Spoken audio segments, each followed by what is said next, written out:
예스겔 강해가 오늘로 12번째 시간입니다.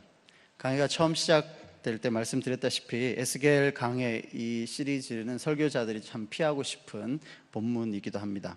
그건 동시에 이제 여러분들이 들을 기회가 잘 없다는 뜻이기도 하죠. 에스겔만큼 이제 어려운 본문으로 이제 꼽히는 게 이제 레위기죠. 레위기. 그런데 지금 이제 여러분은 새벽에는 레위기를 들으시고, 그죠? 매일 성경을 레위기를 하고 계시고, 저녁에는 에스겔 지금 이렇게 듣는 게 정말 흔치 않은 일입니다. 아침 저녁으로 참 수고가 많으신데, 또 개인적으로 보면 저는 이제 마가복음 강해 때부터 참 희한하게 이렇게 좀 어려운 난해한 본문을 많이 접하게 됐었습니다. 지난번 레위기도 마지막에 제가 유출병을 했었는데 벌써 1년이 지났더라고요. 근데 지금 새벽기도 순서가 변하지 않는 한 다음 주에 유출병을 아마 제가 하게 될 것 같습니다. 사람들이 뭐 어려운 본문 잘 하니까 그렇게 된다 이렇게 말도 안 되는 위로를 저한테 하는데, 위로가 되긴 하는데 위로가 안 되는 그 반갑지 않은 위로 있죠. 그것이 오늘 함께 나누고자 하는 이야기입니다. 먼저 1절을 보겠습니다. 이스라엘 장로 두어 사람이 나와 내 앞에 앉으니로 시작합니다. 이 구절을 봤을 때 장로님 몇 분이 그냥 오며 가며 어쩌다가 에스겔 집에 들러서 차 한잔 하고 있는 그런 모습은 아닌 것 같습니다. 다른 구절을 한번 비교해서 살펴볼까요? 8장 1절을 한번 봅시다. 에스겔 8장 1절입니다.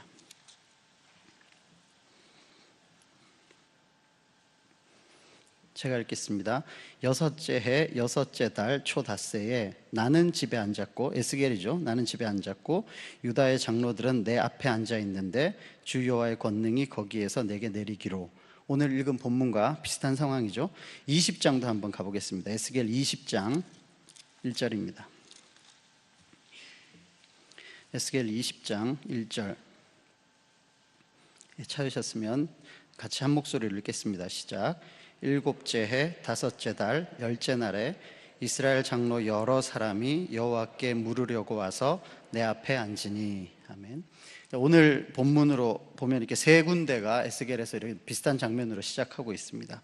그래서 어떤 학자들은 이 구절을 보고 아마 디아스포라 공동체, 그러니까 이제 흩어진 유대 공동체를 디아스포라라고 하는데, 일단 그 초기 모델이 이제 포로로 잡혀간 이 이스라엘 공동체의 제일 처음 회당을 이렇게 형성하는 모습이 아니었나. 다시 말해 포로로 잡혀간 이스라엘 백성들의 대표들이 정기적으로 혹은 비정기적으로 선지자 앞에 나와서 여호와의 뜻을 묻는 장면인 것 같다라고 해석하기도 합니다.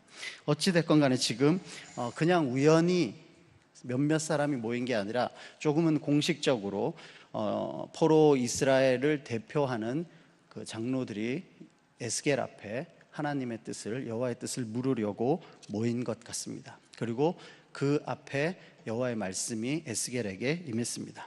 그런데 그 말씀의 내용이 3절부터 나오는데 조금 심각해 보입니다. 지금 여호와의 뜻을 물으려고 온 이스라엘 공동체의 이 대표들의 몸은 에스겔 앞에 있어요. 하지만 마음은 다른 데 가 있다라고 이야기하는 겁니다. 그들은 여전히 자신들의 우상을 마음에 들이고 있고 제약의 걸림돌을 자기 앞에 두었다라고 표현하고 있습니다. 자기 마음에 자기들이 원하는 자기 입맛에 맞는 우상을 마음에 들여놓았다는 거죠. 그리고 여전히 달콤한, 하지만 자신에게는 치명적인 그 죄의 걸림돌을 자기 앞에 둔 채로 그대로 아무런 변화 없이 여호와 앞에 앉아 있다라고 하는 겁니다. 지금 여기 자기의 우상을 마음에 들였다라는 것은 그때 시류에 어쩔 수 없이 이렇게 휩쓸려 가다 보니까 어느덧 물들어 있었다, 이런 표현이 아닙니다. 자기의 의지와 결단을 가지고 이 우상을 자기 마음의 중요한 자리에, 혹은 여호와 하나님이 계셔야 하는 자리에, 자기 마음의 주인의 자리에 올려 놓았다라는 겁니다. 자신의 분명한 의지와 결단을 가지고 말이죠. 그 대상이 유대 땅에서부터 믿어왔던 이방신인지 아니면 이제 바벨론으로 온 지 10수년 정도 된 것 같은데 새로 바벨론에 와서 믿었던 우상인지 그것은 중요하지 않고 또 알 수 없지만, 여하튼 지금 이 사람들의 마음속에는 여호와 하나님도 모시고 있고 우상도 모시고 있다는 것에 문제가 있는 겁니다. 다시 말해 이방신만을 섬기고 있는 것이 아니라 이방신을 자기 마음속에 두고, 그리고 지금은 또 여호와 앞에 물어보려고 나와 있다는 거죠. 이런 이중적인 종교 행위는 예나 지금이나 여호와 하나님 앞에서만 죄가 된다는 겁니다. 무슨 뜻이냐면 고대 근동에 유행하던 여타 신들은 자기에게 행하는 제사가 멈춰지지 않는 한, 그러니까 나한테 계속 제사를 드리고 있는 한 저 신한테 제사를 드리든 저 신한테 더 가서 제사를 드리든 아무런 문제가 되지 않았다는 겁니다. 다시 말해 태양의 신을 섬기고 있는데 어느 날 바람의 신도 더해서 섬기고 어느 날 바다의 신을 섬기고 어느 날 가축의 신을 섬긴다고 해서 원래 믿었던 태양의 신이 노한다거나 뭐 그런 게 없었다는 거죠. 그냥 태양신도 섬기고 바람신도 섬기고 오늘은 소의 신도 섬기고 여러 가지 신을 동시에 섬긴다고 해서 아무런 문제가 될 게 없었습니다. 그러다 보니까 이 이방신을 섬기면서 또 여호와도 섬기는 게 뭐에 그래 문제가 되겠냐라고 사람들이 생각하고 있었던 것 같습니다. 지금도 마찬가지입니다. 여타의 종교들을 섬기는 여타의 다른 종교들은 이 종교와 이 종교가 조금 섞인들, 또 이거 믿다가 저거 믿다가 한들 그거 가지고 크게 문제를 일으키지 않습니다. 오직 기독교만 그렇게 비치는 거죠. 그래서 다른 종교들이 볼 때 우리만 외골수로 보이는 겁니다. 요즘 이제 다원주의라고 하죠. 그래서 모든 게 서로 용납이 됩니다. 그래서 너도 좋고 나도 좋고 막. 그런데 꼭 기독교만, 우리들만 유일신 여호와만을 섬기겠다고 하니까 그 사람들하고 부딪히는 거죠. 그러니까 그 사람들은 되게 넓고 아량이 넓고 포용력이 있는 것처럼 보이고 우리는 외골수처럼 비춰지는 겁니다. 기독교가 특히 우리가 있는 이 교단, 합동교단이라는 것이 그런 보수 정통을 자처하면서 더 많은 그런 질책을 받기도 합니다. 그런데 또 뭐 다원주의라는 게 모든 각각의 신념들을 다 인정하는 거잖아요. 그럼 그 자체에 모순이 있는 게 오직 여호와만을 섬긴다는 이 신념도 인정해야죠. 근데 이것만은 인정하지 않고 나머지들은 서로 인정하는 거죠. 물론 이제 오늘 논의의 초점은 그것이 아닌데요. 여하튼 지금 여호와도 섬기고 있고 자기 마음의 우상도 섬기면서 여호와 하나님께 뜻을 물으러 왔다는 겁니다. 물론 어쩌면 자기가 원하는 답을 들으러 왔는지도 모르겠습니다. 혹은 자기 마음에 맞는 말, 듣고 싶은 말만 들으려고 왔는지도 모르겠습니다. 비슷한 이야기로 이제 뒤에 죄악의 걸림돌을 자기 앞에 두었다라는 표현이 있습니다. 사람마다 약한 부분이 있죠. 쉽게 혹은 습관적으로 걸려 넘어지는 죄가 있습니다. 그럴 때는 그 가능성을 열어두고 그 근처에서 얼쩡얼쩡대고 있으면 안 되겠죠. 아예 거기에서 벗어나는 게 제일 좋은 방법일 겁니다. 데살로니가 전서에 이렇게 되어 있죠. 악은 어떤 모양이라도 버려라. 또 히브리서에는 얽매이기 쉬운 죄를 벗어버려라 라고 되어 있습니다. 그런데 그런 경고와는 상반되게 자기 앞에 그 죄악의 걸림돌을 그대로 둔 채 여호와 앞에 앉아 있습니다. 제가 청년들을 섬길 때 청년들이 이제 저한테 자주 와서 이렇게 묻는 질문의 주요 이슈는 모든 여러 가지 다른 이야기를 하지만 결국은 뭘로 이렇게 귀결이 되겠습니까? 결국은 이성 문제거든요. 결국 이성 문제 이야기하다가 또 막 이런저런 이야기하는데 결국 또 묻고 싶은 거는 여기까지 해도 됩니까? 안 됩니까? 이거예요. 그럼 전 다시 묻죠. 정말 여호와 하나님을 알고 싶어서 그 말씀을 지키고 싶어서 묻고 있냐?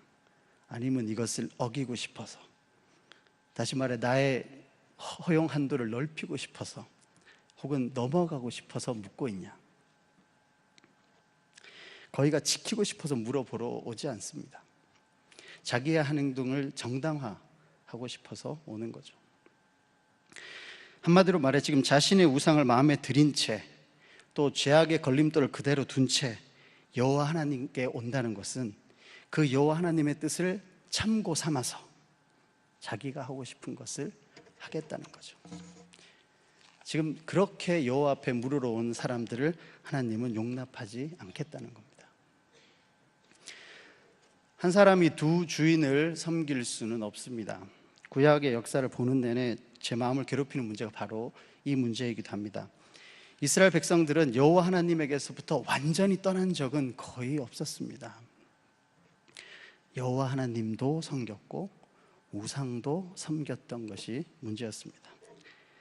요즘 말로 하자면 교회는 안 나오고 절에 나가거나 전보로 다니거나 이런 게 아니라 교회도 나가면서 가끔 전보로도 다니면서 또 세상의 여러 것들을 만족도 시켜가면서 살아갔던 그 이중적인 모습이 문제가 됐다는 겁니다.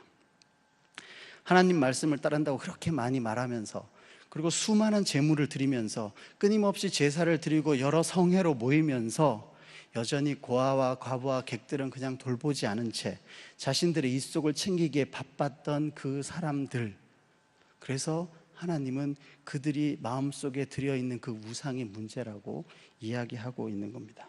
오늘날로 치자면 크고 작은 온갖 부정부패에 기독교인들이 막 다 연루돼 있으면서 그 사람들은 여전히 교회 잘 나오고 예배도 드리고 각종 11조의 감사헌금이네 뭐 건축헌금이네 다 열심히 내고 있는 그 모습이 전혀 맞지 않다는 거죠. 뒤집어서 말한다면 우리가 예배에 잘 나온다고 우리의 어떤 종교적인 행위가 우리의 신앙을 보증해 주지 못한다는 겁니다. 이사야를 한번 찾아볼까요? 이사야 1장입니다. 유명한 구절인데요. 이사야 1장 10절부터 17절입니다.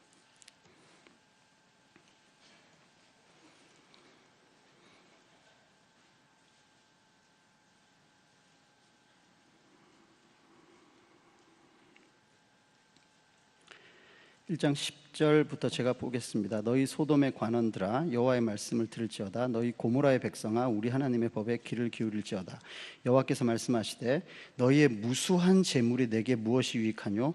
나는 숫양의 번제와 살찐 짐승의 기름에 배불렀고 나는 숫송아지나 어린 양이나 숫 염소의 피를 기뻐하지 아니하노라. 다시 말해서 계속적으로 무수한 재물이 바쳐지고 있었다는 겁니다. 그리고 12절에 너희가 내 앞에 보이러 오니 이것을 누가 너희에게 요구하였느냐? 내 마당만 밟을 뿐이니라. 다시 말해 정기적인 절기나 제사를 계속 지키러 왔었다는 겁니다. 13절에 헛된 재물을 다시 가져오지 말라. 분향은 내가 가증히 여기는 바요 월삭과 안식일과 대회로 모이는 것도 그러하니 성회와 아울러 악을 행하는 것을 내가 견디지 못하겠노라. 다시 말해 정기적으로 예배 출석을 잘 하고 있으면서 동시에 악을 행하는 것을 견디지 못하겠다라는 이야기입니다. 아모스 5장 23절에는 이렇게도 되어 있습니다. 내 노랫소리를 내 앞에서 그칠지어다. 내 비파 소리도 내가 듣지 아니하리라. 다시 말해 지금으로 치자면 찬양 집회도 왕성히 찬양도 뜨겁게 드렸다는 겁니다. 그런데 그게 나에게는 아무런 소용이 없다는 거죠. 그들의 삶이 바뀌지 않은 채 드려지는 모든 종교적인 행위는 아무 소용이 없었다는 겁니다. 여호와 하나님을 떠나서 자기 우상을 마음에 들이고 죄악의 걸림돌을 그대로 둔 삶, 혹은 그 우상을 떠나고 죄악의 걸림돌을 버리고 여호와 하나님께로 돌아오는 삶, 둘 중에 하나밖에 없는 겁니다. 그 둘을 동시에 한다는 것은 결국 여호와 하나님을 떠나는 것밖에 되지 않죠. 조금 더 쉽게 설명을 드리자면 바알을 섬기는 것과 여호와를 섬기는 것 두 가지만 가지고 한번 비교를 해보겠습니다. 바알을 섬기면서 여호와를 섬기는 것은 쉽게 말해 바알 측에서는 아무런 문제가 되지 않습니다. 그냥 바알도 섬기고 여호와를 섬긴다고 해서 바알 측에서는 아무런 말을 안 해요. 단지 여호와를 섬기는 측에서만 너 그러면 안 된다라고 이야기하는 거죠. 또한 동시에 바알을 섬기는 때는 그 사람이 어떤 삶을 사느냐는 아무런 문제가 되지 않습니다. 그 사람이 들고 오는 재물의 종류나 양이 문제가 되는 거죠. 근데 하나님을 섬길 때는 그 사람이 무슨 재물을 가지고 오느냐가 중요한 게 아니라 그 재물을 가지고 오는 그 사람의 마음, 혹은 그 사람이 어떻게 살았는가가 훨씬 중요한 겁니다. 다시 말해 예물을 드리려고 왔다가도 형제와 화해할 일이 있으면 어떻게 하라 그랬습니까? 그 예물을 제단 앞에 두고 형제와 화해하고 그리고 다시 와서 예물을 드리라고 했거든요. 바알을 섬기는 건 그런 게 아닙니다. 일단은 와서 예물 드리고 종류를 다양하게 혹은 비싼 걸로 양을 많이 드리면 되는 겁니다. 그러면서 하나님을 가서 섬긴다고 해서 아무런 말을 안 해요. 그러니까 바알 섬기는 게 되게 포용 있고 관용적이고 현대적인 것이죠. 그리고 내가 어떻게 살았든 아무 상관하지 않고 내가 많이만 갖다 바치면 나에게 복을 주니까 얼마나 좋습니까? 그러면서 약간 찝찝하면 하나님도 섬기러 가는 겁니다. 극명한 예를 또 한번 들어보겠습니다. 창세기 35장을 한번 찾아볼까요?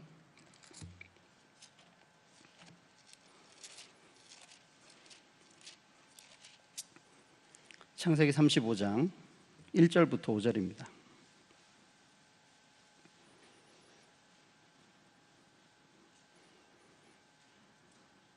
같이 읽겠습니다. 시작. 하나님이 야곱에게 이르시되 일어나 베델로 올라가서 거기 거주하며 내가 내 형 에서의 낯을 피하여 도망하던 때에 내게 나타났던 하나님께 거기서 제단을 쌓으라 하신지라. 야곱이 이에 자기 집안 사람과 자기와 함께한 모든 자에게 이르되 너희 중에 있는 이방 신상들을 버리고 자신을 정결하게 하고 너희들의 의복을 바꾸어 입으라. 우리가 일어나 베델로 올라가자. 내 환난 날에 내게 응답하시며 내가 가는 길에서 나와 함께 하신 하나님께 내가 거기서 제단을 쌓으려 하노라 하매 그들이 자기 손에 있는 모든 이방 신상들과 자기 귀에 있는 귀고리들을 야곱에게 주는지라. 야곱이 그것들을 세겜 근처 상수리 나무 아래에 묻고 그들이 떠났으나 하나님이 그 사면 고을들로 크게 두려워하게 하셨으므로 야곱의 아들들을 추격하는 자가 없었더라. 아멘. 지금 이제 창세기 34장에서 그 디나 사건 때문에 시므온과 레위가 혈기를 주체하지 못하고 이제 큰 복수를 했습니다. 그리고 그것 때문에 지금 야곱 가족 전체가 몰살의 위기에 처해졌습니다. 바로 그때 하나님이 야곱을 부르셨습니다. 그랬더니만 야곱은 지금 세 가지를 먼저 하죠. 자기들 중에 있는 이방 신상을 버리라고 하고 자신을 정결하게 하고 의복을 바꾸어 입으라고 합니다. 우리가 흔히 야곱을 좀 약삭 빠르다라고 이야기하는데 지금 이 절체절명의 위기에 야곱의 상황 판단은 빠르고 정확했습니다. 그래서 이방 신상을 다 버리고 자신을 정결하게 하고 의복을 바꾸어 입었습니다. 특별히 4절에 보면 그 모든 것을 베델로 올라가기 전에 실행을 해서 그냥 나무 아래 다 묻어버렸습니다. 그리고 5절에 떠났습니다. 그런데 하나님이 그 사명 고울들로 크게 두려워하게 하셔서 야곱의 아들들, 야곱의 가족을 추격하는 자가 없게 했습니다. 무슨 말씀이냐면 베델에 올라가서 제사를 드린 뒤에 하나님 보호해 주신 게 아니라 이 사람들이 마음을 돌이켜서 이방 신상을 다 땅에 묻고 베델로 향하는 그 순간부터 하나님은 야곱 가족들을 보호해 주셨다는 겁니다. 말로만 하나님을 섬기겠다가 아니라 자기의 그 전에 있었던 모든 것들을 땅에 묻고 그리고 출발을 하는데 그곳에서부터 하나님은 도와주셨다는 거죠. 조금 비슷하지만 다른 예를 한번 찾아보도록 하겠습니다. 사사기입니다. 사사기 2장입니다.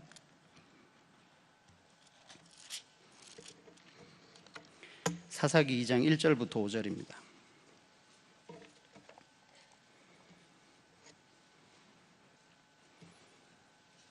구약 362면에 있습니다.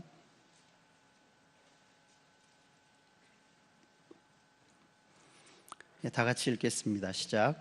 여호와의 사자가 길갈에서부터 복임으로 올라와 말하되 내가 너희를 애굽에서 올라오게 하여 내가 너희의 조상들에게 맹세한 땅으로 들어가게 하였으며 또 내가 이르기를 내가 너희와 함께한 언약을 영원히 어기지 아니하리니 너희는 이 땅의 주민과 언약을 맺지 말며 그들의 제단들을 헐라하였거늘 너희가 내 목소리를 듣지 아니하였으니 어찌하여 그리하였느냐. 그러므로 내가 또 말하기를 내가 그들을 너희 앞에서 쫓아내지 아니하리니 그들이 너희 옆구리에 가시가 될 것이며 그들의 신들이 너희에게 올무가 되리라 하였노라. 여호와의 사자가 이스라엘 모든 자손에게 이 말씀을 이르매 백성이 소리를 높여 운지라. 그러므로 그곳을 이름하여 복임이라 하고 그들이 거기서 여호와께 제사를 드렸더라. 아멘. 지금 여호와의 사자가 들려주는 경고를 듣고 온 사방이 떠들썩하도록 울었습니다. 오죽하면 그곳 지명을 우는 자들이라는 뜻의 복임이라고 지었겠습니까? 그래서 거기서 소리 높여 울고 여호와께 제사까지 드렸습니다. 그리고는요, 이어지는 구절들을 보시면 특별히 유명한 구절이죠. 10절 같이 읽겠습니다. 시작. 그 세대의 사람도 다 그 조상들에게로 돌아갔고 그 후에 일어난 다른 세대는 여호와를 알지 못하며 여호와께서 이스라엘을 위하여 행하신 일도 알지 못하였더라. 그리고 11절 계속 이어지는 게 이스라엘 자손이 여호와의 목전에 악을 행하여 바알들을 섬기며 애굽 땅에서 그들을 인도해내신 그들의 조상들의 하나님 여호와를 버리고 다른 신들 곧 그들의 주위에 있는 백성의 신들을 따라 그들에게 절하여 여호와를 진노하시게 하였으되. 곧 그들이 여호와를 버리고 바알과 아스타롯을 섬겼으므로 라고 이어집니다. 다시 말해 경고를 들었어요. 그래서 거기서 소리 높여 웁니다. 요즘으로 치면 통성 기도하고 눈물 콧물 범벅이 되도록 해가지고 목이 쉬도록 찬양하고 기도하고 제사까지 드렸어요. 그리고는 달라진 게 없었습니다. 그 이후에 사사기는 계속 하강 곡선을 그려가고 있는 겁니다. 그 전의 삶에서 회개하는 것은 돌이키는 것인데, 돌이키는 것은 마음만 돌이키는 것으로 끝나는 것이 아니라 그 삶을 바꾸는 것이고, 그것은 종교 행위와 상관이 없어 보입니다. 무슨 말씀이냐면, 야곱은 베델에 올라가기 전에, 베델에서 제사를 드리기 전에 이방 신상을 묻는 것에서부터 하나님은 그것을 인정해 주셨고, 사사기에서 복임에서의 사건은 그들이 소리 높여 울고 제사까지 드렸지만 그들의 삶이 아무것도 달라진 것이 없었기 때문에 여호와의 진노는 그들에게 계속 임했었던 겁니다. 다시 본문으로 에스겔로 돌아왔으면 좋겠습니다. 에스겔 14장인데요 14장 10절에 이렇게 되어 있습니다. 선지자의 죄악과 그에게 묻는 자의 죄악이 같은즉 각각 자기의 죄악을 담당하리니. 여기에서 이제 각각은 거짓 예언을 하는 사람이나 그 거짓 예언을 듣는 사람이나 각각 둘 다 똑같이 잘못했다. 그리고 각각의 자기의 죄악을 각각 담당할 거다라는 이야기입니다. 근데 이 각각이 12절 이하부터 조금씩 더 확대됩니다. 12절 이하에서는 각각 죄악을 담당해야 되는 대상이 부모와 자녀가 각각 자기의 죄악을 담당해야 한다라고 나옵니다. 12절부터 이제 나오는 건데 13, 14절 그리고 15, 16 그 다음에 17, 18, 19, 20절이 똑같이 계속 반복되면서 확대되고 있거든요. 13절에 보면 인자야 가령 어떤 나라가 불법을 행하여 내게 범죄함으로 내가 손을 그 위에 펴서 그 의지하는 양식을 끊어 기근을 내려 사람과 짐승을 그 나라에서 끊는다 하자. 비록 노아, 다니엘, 욥 이 세 사람이 거기에 있을지라도 그들은 자기의 공의로 자기의 생명만 건지리라. 나 주 여호와의 말이니라. 아멘. 이 이야기를 처음 들었을 때 아마 장로들은 이렇게 반문했을지도 모릅니다. 예전에 소돔과 고모라에 10명의 의인이 있었으면 망하지 않았을 텐데 지금 예루살렘에 만약에 10명의 의인이 있다면 예루살렘을 멸망시키지 않으시겠습니까? 혹시 그런 질문을 했다 한다면 이제 노아나 다니엘이나 욥과 같은 이런 대표적인 의인이 있더라도 성을 구하기는커녕 자기 하나 구하기 급급할 것이다. 이 뒤에 보면은 16절에 비록 이 세 사람이 거기에 있을지라도 나의 삶을 두고 맹세하노니 그들도 자녀는 건지지 못하고 자기만 건지겠고 그 땅은 황폐하리라. 다시 말해 그때 소돔과 고모라 때는 롯은 자기 두 딸이라도 데리고 나왔는데 지금 예루살렘에 있는 이 재앙에서는 노아와 다니엘과 욥이 있더라도 자기의 자녀는 건지지 못할 거라는 겁니다. 자기 혼자 겨우 살아남을 거라는 거죠. 그리고 각각의 죄악은 각각이 담당해야만 한다라고 이야기합니다. 이와 비슷한 내용이 에스겔 18장에 나오는데요 18장을 잠시 보도록 하겠습니다. 에스겔 18장 2절부터 4절입니다.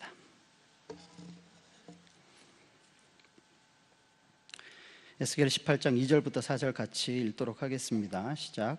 너희가 이스라엘 땅에 관한 속담에 이르기를 아버지가 신 포도를 먹었으므로 그의 아들의 이가 시다고 함은 어찌 됨이냐. 주 여호와의 말씀이니라. 내가 나의 삶을 두고 맹세하노니 너희가 이스라엘 가운데에서 다시는 이 속담을 쓰지 못하게 되리라. 모든 영혼이 다 내게 속한지라. 아버지의 영혼이 내게 속함같이 그의 아들의 영혼도 내게 속하였나니 범죄하는 그 영혼은 죽으리라. 아멘. 그리고 이제 비슷한 구절이 19절 20절에도 나옵니다. 제가 읽겠습니다. 그런데 너희는 이르기를 아들이 어찌 아버지의 죄를 담당하지 아니하겠느냐 하는도다. 아들이 정의와 공의를 행하며 내 모든 율례를 지켜 행하였으면 그는 반드시 살려니와 범죄하는 그 영혼은 죽을지라.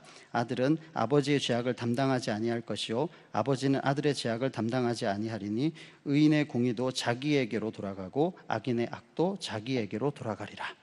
아멘. 지금 이스라엘 공동체에는 이런 분위기가 있었던 거죠. 조상들의 죄 때문에 우리가 억울하게 지금 벌을 받고 있는 건 아닌가? 혹은 우리의 죄 때문에 우리의 자녀들이 진노를 면치 못하는 것은 아닌가? 그런데 하나님은 에스겔서에서 분명하게 아버지의 죄 때문에 아버지가, 그리고 아들의 죄 때문에 아들이, 혹은 아버지의 공의로 아버지가 복을 받고 아들의 의로 아들이 구원을 받을 거다. 다시 말해 죄나 의나 당대의 그 효력이 있지 그 각각의 효력이 있는 거지 대를 넘어가지는 않을 거라고 이야기하고 있는 겁니다. 우리의 이야기로 한번 잠깐 가져와 볼까요? 부모님의 신앙으로 자녀가 구원을 받을 수가 없죠. 아버지가 아무리 목사님이고 선교사님이고 장로님이고 어머님이 권사님이고 순장님이고 주방에서 진짜 손에 물을 마르지 않을 정도로 계속 섬긴다고 해서 자녀의 구원이 보장되지 않습니다. 각자가 여호와 앞에 혼자 서야 합니다. 자녀를 위해 새벽부터 밤낮 없이 기도하시는데, 그래 기도는 내가 하마, 너는 열심히 공부만 해라. 중고등학교 때는 일단 공부하고 대학 가면 된다. 대학 가서 섬겨라. 혹은 이 바쁜 일 지나가고 이걸 통해 가지고 하나님께 영광 돌리면 된다. 지난 10수년간 그렇게 많이들 자라와서 지금의 대학교는 또 다른 선교지가 되어 있습니다. 갑자기 대학 가서 어느 날 은혜를 받을 수도 있겠죠. 하지만 중고등학교 때 중고등부 예배 마치자마자 빨리 학원 가야 되는 그런 삶을 살았던 아이들이 갑자기 대학 가서 공부보다 하나님이 중요하다고 생각하며 살겠습니까? 정말 다행이면 하나님과 공부, 하나님과 성공, 하나님과 세상을 동시에 섬기는 정도가 되겠죠. 그 어떤 의인이라도 자기의 자녀는 건지지 못하고 자기만 구원받을 것이다. 자녀의 어려움 혹은 자녀의 재앙 혹은 자녀의 그 병에 어떠한 손도 쓰지 못하고 발만 동동거리는 부모의 심정을 짐작하지 않으십니까? 우리의 자녀의 가장 중요한 구원의 문제에 우리는 어떠한 손도 쓰지 못하고 발만 동동거리고 있을지도 모르겠습니다. 선지자의 경고는 갈수록 수위가 높아져 가고 있고 마지막에 갈서는 정말 가슴 깊이 박혀옵니다. 22절만 한번 읽어봅시다. 에스겔 14장 22절입니다. 같이 읽겠습니다. 시작. 그러나 그 가운데 피하는 자가 남아있어 끌려 나오리니 곧 자녀들이라. 그들이 너희에게로 나아오리니 너희가 그 행동과 소행을 보면 내가 예루살렘에 내린 재앙 곧 그 내린 모든 일에 대하여 너희가 위로를 받을 것이라. 아멘. 사실 제가 이걸 준비하면서 몇 번을 읽어도 정확하게 무슨 뜻인지 잘 모르겠더라고요. 그래서 여러 가지 번역을 찾아봤습니다. 근데 딱 한 가지만 이렇게 명쾌하게 알려드리기가 좀 어려워서 제가 3가지 버전을 읽어드릴 테니까 3가지 버전을 들어보시고 전체적인 감을 한번 잡아보시기 바랍니다. 먼저 쉬운 성경입니다. 그러나 그 가운데서도 살아남는 자녀들이 있을 것인데 그들은 예루살렘 성에서 끌려 나와서 너희에게로 올 것이다. 너희는 그들의 행동과 행위들을 보고 내가 예루살렘에 내린 재앙에 대해 위로를 받을 것이다. 다시 말해서 내가 그곳에 내린 온갖 재앙들과 불행들에 대해 위로를 받을 것이다. 표준 세번역입니다. 그러나 그 속에서도 재앙을 피한 사람들이 있어서 아들, 딸들을 데리고 나올 것이다. 그들이 너희에게로 나올 때에 너희가 그들의 그 악한 행실과 행동을 보면 내가 예루살렘에 내린 재앙, 곧 내가 그곳에 내린 모든 것에 대하여 너희가 위로를 받을 것이다. 마지막으로 공동번역입니다. 그 안에서 죽지 않고 살아남았다가 아들, 딸을 끌고 나올 사람이 있어 너희에게 오면 너희는 내가 그의 고약한 행실을 보고 재앙을 내려 예루살렘을 멸망시킨 일이 차라리 잘된 일이라 생각하게 될 것이다. 종합해 보면 이렇습니다.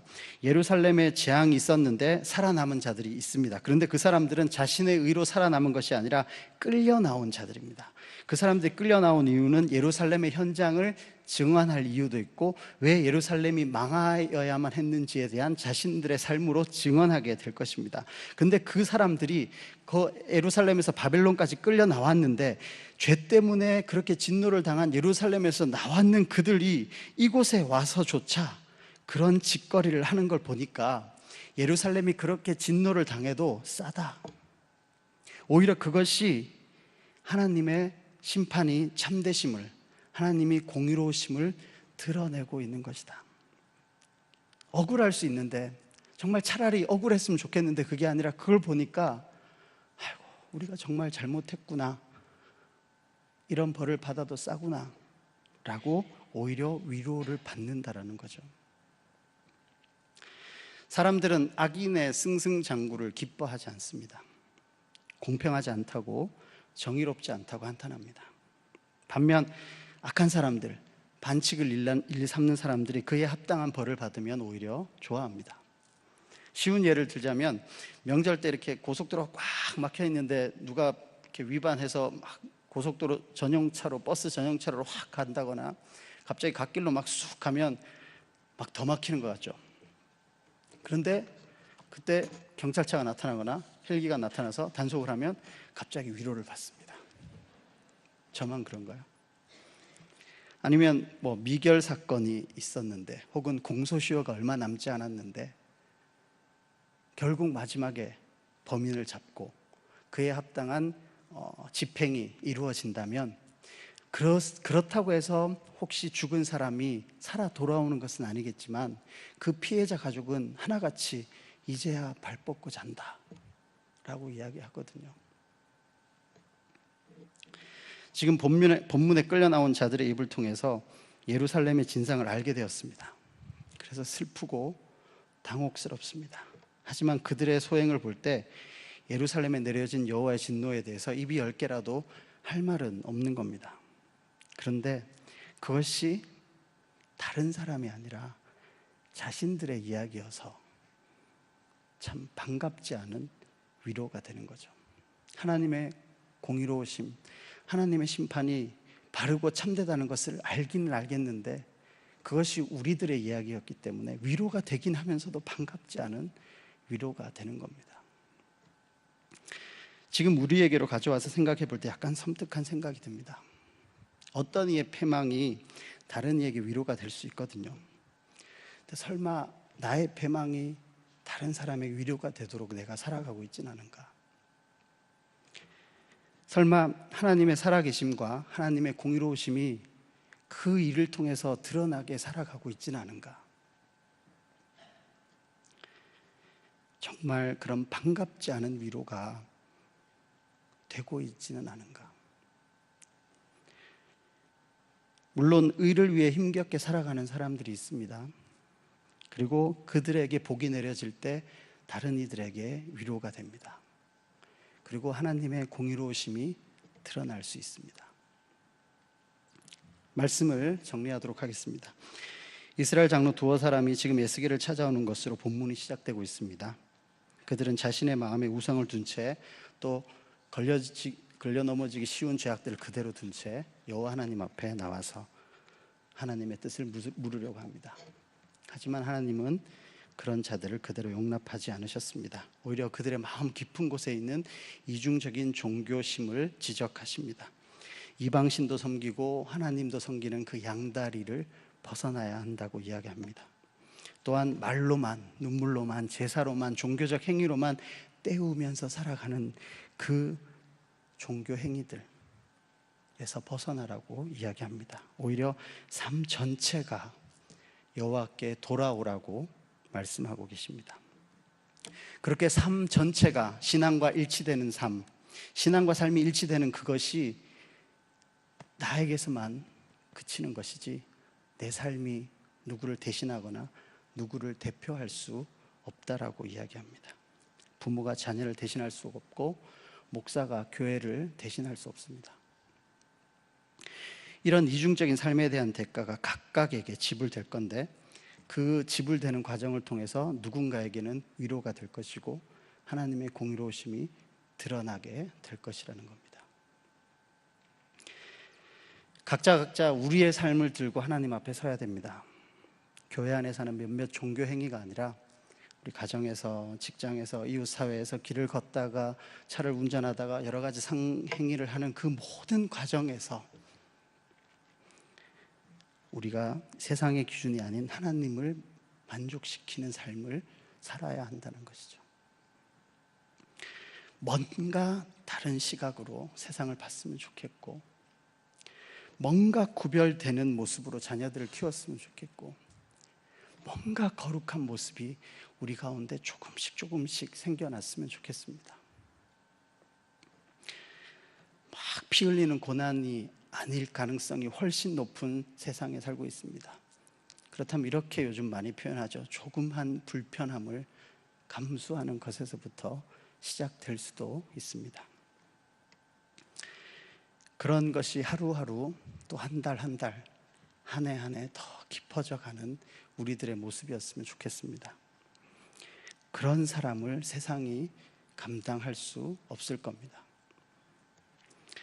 우리에게 내려지는 진노가 어느 누구에게 반갑지 않은 위로가 되는 것이 아니라 하나님이 우리에게 복을 주심을 통해서 누군가가 위로를 받고 하나님의 공의로우심이 드러나기를 주님의 이름으로 축원합니다.